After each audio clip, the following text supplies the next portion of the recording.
దేవునిలో ఉన్నవారికి శ్రమలు తప్పు. ఏంటి ఆ శ్రమలు? పౌలు సిలాసును కొట్టి చెరసాల్లో పడేశారు. స్టెఫాను రాళ్లతో కొట్టారు. పేతురు యోహానును బంధించి చెరసాలలో వేశారు. షడ్రకు మేషకు అబేద్నెగోలని అగ్నిగుండంలో, దానియేలుని సింహాల బోనులో, పాత నిబంధన గ్రంథములో యాకోబు కుమారుడు యోసేపుని చెరసాలలో. వీడు తప్పు చేస్తే శ్రమలా, తప్పును చేయకుండా శ్రమలా? తప్పు చెయ్యకుండా ఆ శ్రమకి ఈ శ్రమకి తేడా ఏంటి?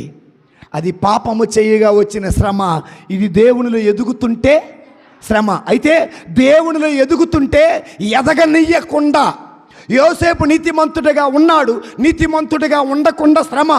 పేతురు యోహానులు యేసు నామమున అద్భుతాలు చేస్తుంటే అద్భుతాలు చేయకుండా శ్రమ.